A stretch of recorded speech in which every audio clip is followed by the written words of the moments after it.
Assalamualaikum warahmatullahi wabarakatuh. Berjumpa kembali dengan saya, Akadun, dalam sesi perkuliahan implementasi publik. Pada kesempatan ini, kita akan membicarakan tentang manajemen kebijakan. Manajemen kebijakan pada dasarnya adalah bagaimana mengimplementasikan suatu kebijakan atau suatu program. Ya, ini ya. Jadi bagaimana mengimplementasikan, bagaimana langkah-langkah, bagaimana kegiatan-kegiatannya gitu ya, suatu kebijakan atau program itu dilaksanakan. Oleh karena itu langkah-langkahnya juga sama sebenarnya dengan langkah-langkah mengimplementasikan kebijakan atau program. Kita banyaklah teori-teori tentang itu, mulai dari yang Edward Tree ya, Van Horn parameter gitu ya, dan masih banyak lagi yang bisa yang menjadikan rujukannya. Tapi marilah kita bicara tentang praksisnya, praktek pelaksanaannya saja. Sebagai saya contohkan ya, saya akan memberikan contoh supaya lebih mudah gitu. Misalkan ada yang namanya program gitu ya, manajemen program air bersih bagi masyarakat desa Jatimulya. Nah, misalnya gitu. Contohnya manajemen program air bersih bagi masyarakat Jatimulya.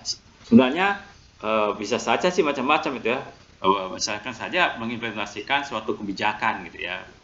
Kebijakan kan sudah kita bicarakan pada awal-awal pertemuan itu, mulai dari yang kebijakan dasar yang ada di Undang-Undang Dasar, ada kebijakan umum ya itu dalam bentuk undang-undang, dan juga ada dalam kebijakan-kebijakan yang sifatnya teknis itu program gitu ya. Jadi kalau undang-undang itu ya harus tetap saja gitu langkah-langkahnya seperti apa supaya bisa diimplementasikan itu. Demikian juga suatu program. Contoh yang paling mudah itu yang ada di masyarakat itu misalkan tadi contohnya itu manajemen program, jadi bagaimana mengimplementasikan program air bersih bagi masyarakat desa Jatimulya gitu ya. Nah, langkah-langkahnya itu adalah melakukan atau kegiatan-kegiatannya itu adalah pertama yang sangat penting itu adalah melakukan sosialisasi. Ya, harus ada ini suatu kebijakan atau program itu harus disosialisasikan terlebih dahulu. Mengapa harus disosialisasikannya? Ya supaya jelas bagaimana cara melaksanakannya kepada pelaksana kebijakan, kepada sasaran kebijakan gitu ya. Yang sangat penting itu apa maksud dari, apa tujuannya, apa maksudnya, apa tujuannya, apa sasarannya dari kebijakan atau program itu. Sehingga tidak dicurigai, sehingga mendapatkan tantangan dari usaha. Termasuk juga jangan sampai pelaksana program itu melakukan hal-hal yang menggagalkan kebijakan itu ketika diimplementasikan. Nah, oleh karena itu perlu disosialisasikan, ya, termasuk bagaimana mekanisme menjalankan program itu harus disosialisasikan dengan jelas, prosedurnya seperti apa, ketentuannya seperti apa, itu harus dijelaskan, disosialisasikan. Yang kedua adalah struktur birokrasi atau panitia atau pelaksana lah. Jadi harus jelas juga itu siapa struktur birokrasi atau panitia pelaksananya itu. Siapa yang menjadi ketuanya, kepala proyeknya gitu ya, penanggung jawabnya gitu. Lalu bendaharanya, sekretarisnya siapa, pelaksana teknis di bidang tertentunya. Nah, itu siapa anggotanya. Nah, itu harus jelas juga gitu. Ya, harus jelas. Apalagi kalau misalkan programnya nasional gitu ya. Wah, itu mungkin di pusat siapa, di provinsi siapa, di kabupaten kota sampai ke desa mungkin siapa itu ya. Lalu yang harus jelas juga adalah sasaran kebijakan atau programnya apa, harus jelas juga supaya orang lain itu mendukung gitu ya, siapapun yang akan terlibat atau menjadi sasaran kebijakan itu mendukung. Nah, jangan sampai karena tidak tahu sasarannya malah tidak mendukung, bahkan menentang habis-habiskan. Nah, ini yang sering terjadi karena kadang-kadang proyek itu ya dianggap wah itu ya misalkan ada pembuatan jalan, nah itu kelihatannya yang bikin tuh CV apa gitu, tidak berterlibat sama sekali masyarakat di sekitar itu, sehingga ngapain katanya, bahkan sangat berpartisipasi sekali. Misalkan saya pernah melihat di depan rumah saya sendiri ada pembangunan jalan, ketika belum selesai pun banyak orang yang mengambil pasir, mengambil kerikil gitu, ya, dibawa pulang ke rumah. Ya, itu partisipasi yang nggak benar gitu kan gitu. Kenapa? Karena memang itu ya ada nggak benar gitu ya. Bahkan pernah teman saya itu ketika mungkin apa namanya itu barang-barang proyek itu barang-barang yang dilakukan ketika mungkin jalan itu malah diangkutan semua sebelum datang orang proyeknya ke situ. Nah itu kalau berarti nggak benar. Yang kedua, bagaimana prosedur atau mekanisme pelaksanaan pekerjaannya. Nah ini harus jelas juga itu. Bagaimana dari mana sumber dananya dan bagaimana untuk apa saja sumber dana itu anggarannya apa saja harus jelas juga itu, harus transparan juga dan akuntabel nantinya. Nah yang satu lagi yang sangat penting itu harus melakukan penggunaan kerja programnya apa. Jadi harus kerja programnya apa supaya bisa mencapai sasaran itu harus jelas juga gitu ya. Nah sekali lagi yang pertama, langkah yang pertama itu biasanya disebut dengan sosialisasi atau diseminasi gitu biasanya ya. Nah itu sosialisasi atau diseminasi. Nah ini yang kegiatan-kegiatannya itu ya, langkah-langkah yang harus jelasnya itu pertama materi sosialisasi itu apa dulu. Ya apa yang mau di ini misalkan materi sosialisasi itu bagaimana pembuatan instalasi air bersih sampai ke rumah dan partisipasi masyarakatnya. Yang diharapkan itu sasarannya apa, nantinya dikepokan semuanya. Nah, tempatnya ditentukan. Nah, tempatnya itu misalkan aula desa Jatimulya. Kegiatannya apa? Ya ceramah dilanjutkan tanya jawab, misalnya gitu. Ya. Waktunya kapan? Misalnya hari Minggu tanggal 22 Desember 2020 pukul 9 sampai dengan selesai. Ya cukup sampai jam 12 siang gitu ya, atau jam 12 siang juga boleh. Pesertanya siapa? Perangkat desa, anggota BPD, RW, RT, tokoh masyarakat. Nah, itu yang mewakili. Nah, nanti ketika RT harus dirapatkan kembali, disampaikan kepada masyarakat di RT-nya, sehingga tersampaikan semua itu kepada seluruh masyarakat desa. Nah, termasuk siapa yang menyajikannya? Apakah pihak dari kecamatan, apakah pihak dari kabupaten gitu ya, atau kepala desa sendiri. Nah, tentu saja juga harus ada berapa biayanya. Misalnya biayanya berapa untuk semuanya itu, untuk konsumsi, untuk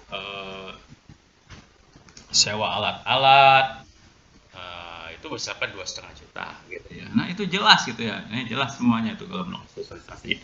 Jadi terukur semua gitu. Siapa panitia pelaksananya gitu ya, misalkan dalam program implementasi atau manajemen program air bersih itu ya, misalnya pelindungnya camat, pemilihannya kades, ketuanya Mr. X, wakil ketuanya Mr. Y, sekretaris Mr. W, bendahara Mr. Z, seksinya sosialisasi siapa, Mr. A, pelaksana pekerjaan siapa, Mr. B, pelaksana Mr. C. Nah biasanya nih ada kecenderungan di dalam melakukan struktur ad hoc semacam ini, kalau di masyarakat itu sering digelembungkan. Jadi sering sekali membuat struktur organisasi itu yang besar. Ada tujuan supaya mereka berpartisipasi semua katanya kan gitu. Padahal nanti nggak kerja semua tapi honor dapat semua, gitu kan gitu, gawat kan kalau gitu. Nah oleh itu jangan sangat besar-besar, yang efek tadi ya berapa lah gitu ya. Bahkan mungkin sebenarnya ya langsung aja misalkan pelindung, ketua, sekretaris, bendahara, seksinya sosialisasi, pelaksana pekerjaan dan peserta. Beres itu ya. Jangan terlalu banyak di dalam struktur ad hoc-nya itu, panitia pelaksananya itu. Sasarannya siapa? Sasaran kebijakan program itu harus jelas juga itu. Ya misalkan kalau programnya tadi gitu ya, tentu saja sasaran itu masyarakat desa Jatimulya di Kabupaten X gitu kan, jelas ya. Jadi sangat jelas gitu ya. Lalu bagaimana prosedur atau mekanisme pelaksanaan kerjaannya? Nah ini harus jelas juga dirancang ini. Makanya harus kita itu juga nanti harus belajar manajemen proyek. Langkah-langkahnya apa gitu ya, harus jelas itu. Misalnya sebelum dilakukan pekerjaan itu harus merancang dulu instalasi air bersih seperti apa. Membangun air bersihnya di apa? Apakah mau menyedot? Apakah mau ngambil dari gunung gitu ya? Kalau menyedot berarti harus ada pompanya gitu ya, ada aliran listriknya. Itu makanya harus dirancang dulu lah. Nah, lalu juga yang sangat penting itu membuat bak penampungan. Nah, bagaimana membuat penampungan kan dari atas kegiatan-kegiatan terus. Mengapa ini perlu dilaksanakan? Ya tadi supaya anggaran kerja itu betul. Jadi untuk nyusun anggaran itu harus dirinci begini. Tadi sosialisasi sudah jelas ya. Ketika merancang instalasi air bersih berapa itu harganya? Membuat bak penampungan jelas juga tuh. Materialnya apa yang dibutuhkan, ongkos tukangnya berapa gitu ya. Jelas nanti waktu anggaran itu harus jelas itu dulu. Jadi berapa gitu ya, kira-kira bahannya apa gitu ya, harus rinci betul gitu ya. Base teknisnya seperti apa gitu ya. Nah ini harus. Lalu penggalian dan atau pengeluaran material atau tadi menyedot air dari gunung gitu ya, itu harus jelas juga itu. Lalu penggalian, pengeluaran itu kira-kira seperti apa modelnya, lalu berapa. Pemasangan dan pompa air. Nah, itu juga berapa gitu ya anggarannya itu. Lalu juga pemasangan pipa ke rumah-rumah penduduk. Nah, ini ada berapa biayanya? Lalu pembentukan pengelola air bersih. Nah, jadi terakhir itu supaya berkelanjutan gitu ya, harus ada pengelola air bersih gitu. Kalau tidak ada pengelolanya, siapa yang ngurus semua? Masa desa lagi yang ngurus? Makanya ada pengelola air bersih. Nah, kalau sekarang kan mungkin bisa dengan BUMDes gitu ya. Nah, jadi serahkan saja ke BUMDes, nanti pengelola di situ. Tapi kalau misalkan di suatu komplek perumahan gitu ya, ya kelola ya silakan aja badan independen atau bagian dari RW atau bagian dari RT gitu ya dibentuk gitu ya. Tapi harus ada yang jelas yang mengurusnya itu ya. Nah, tentu saja ini juga nanti ada berkelanjutan. Karena kalau tidak ada pengelolanya susah juga. Nah, sekarang sumber dananya dari mana itu? Nah, yang jelas misalkan yang paling utama mungkin ada sumber dari dana desa, ada dana alokasi desa, ada iuran masyarakat, sebuah pihak ketiga yang tidak mengikat. Jadi iuran masyarakat juga diperlukannya, termasuk juga misalkan apakah menyambung pipanya berapa gitu ya.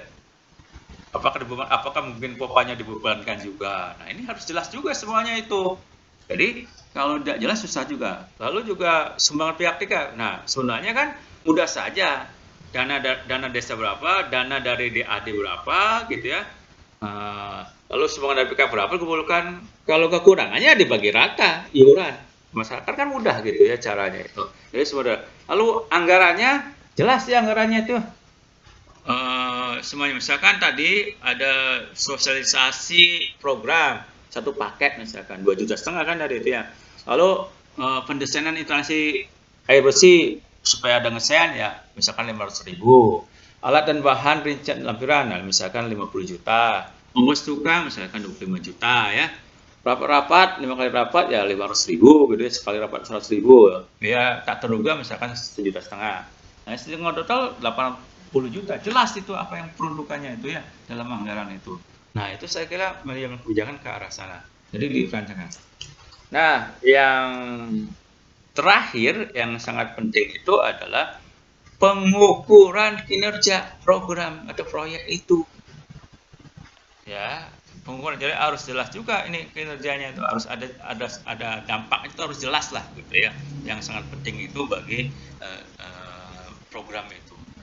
Nah, biasanya kita itu yang namanya kinerja itu dulu diukur itu hanya dengan output. Ya.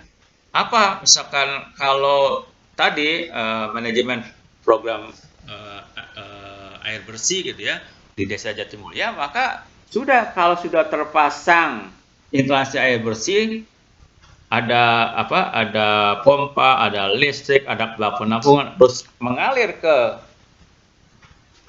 rumah-rumah masyarakat, udah beres itu. Dengan biaya tadi misalnya sudah dihabiskan 80 juta, sudah itu kinerja gitu ya. Tapi sekarang itu tidak bisa lagi kinerja seperti itu.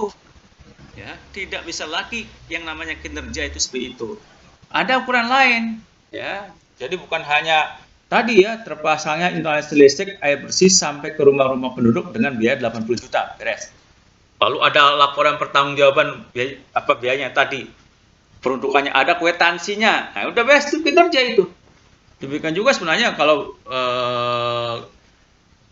proyek jalan, proyek irigasi, proyek diklat gitu ya, itu kinerjanya cuma itu saja, terselenggaranya diklat dengan biaya sekian, ada bukti kwitansi yang menerima honor, ada bukti untuk biaya makan gitu ya, ada bukti untuk yang menerima paket apa tool, apa namanya itu, perangkat untuk seminar gitu ya, alat tulis sampai tasnya gitu ya, itu saja dulu itu yang dipakai dengan pengukuran kinerja itu. Nah sekarang ditambah lagi menjadi outcome atau hasil.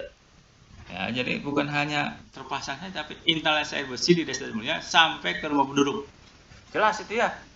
Jadi air bersihnya itu sudah sampai ke penduduk itu terus mengalir terus menerus. Nah itu hasilnya itu. Lalu apa impactnya? Nah, impactnya itu tersedianya air bersih bagi penduduk Jati Mulia. Nah itu sebenarnya yang utama itu ya, tersedianya air bersih. Kalau sudah ada instalasi listrik, instalasi air bersih, ada apa, pompanya, tanahnya sudah dibor, ada pompanya, ada bak penampungannya sudah terlalu masuk, tapi airnya tidak ada lagi. Ya percuma itu. Ya, makanya ini harus berkelanjutan. Ya, supaya impact-nya terus menerus itu harus berkelanjutan. Bagaimana cara pengelolanya? Tadi dibangun pengelolanya. Dibentuk pengelolanya itu, lalu masyarakatnya suruh iuran. Karena misalkan untuk menyedot air itu perlu listrik, sedangkan listrik itu perlu duit. Makanya harus iuran untuk itu. Jadi harus diperhitungkan itu supaya impact-nya berkelanjutan itu. Ya, satu untuk bayar listrik. Yang kedua nanti kalau alat-alatnya rusak. Kalau misalnya tidak ada lagi sumbangan untuk pompa, masa harus minta sumbangan lagi? Kapan datangnya? Oleh karena itu harus sudah dirancang itu iuran air itu untuk bisa mengganti alat-alat itu atau mengganti kerusakan. Lalu membiayai, memberikan apa, gaji atau upah bagi yang ngelola itu. Kalau nggak ada yang ngelola gawat juga. Air di mana-mana gitu ya. Siapa yang bayar listrik, siapa yang menampung bayar listrik, itu ada pengelola gitu ya. Nah itu juga harusnya supaya berkelanjutan. Kalau tidak begitu susah itu dan tidak ada kesadaran. Dan harus tegas tentu saja nih pengelola airnya itu ya. Kalau misalkan ada orang yang tidak bayar, ya langsung putus itu. Sebab apa? Pengennya nggak bayar semua nantinya. Nah ini yang sangat penting bagi impact itu. Apa benefitnya? Nah benefitnya tentu saja nanti kesehatan masyarakat, kesehatan masyarakat meningkat gitu. Jadi ada ya, kalau belum ada kesehatan masyarakat meningkat, saya kira susah juga gitu ya. Jadi harus ada kesehatan masyarakat meningkat dulu. Nah ini saya kira mengukur pengukuran kerja program itu seperti itu. Jadi jelas langkahnya ya, semuanya itu langkah-langkahnya jelas semua. Nah, saya kira ini perkuliahan yang sangat praktis ini semoga bisa dimengerti. Sekali lagi terima kasih bagi yang telah mendengarkan bagaimana manajemen proyek itu dilakukan. Assalamualaikum warahmatullahi wabarakatuh. Salam Pancasila.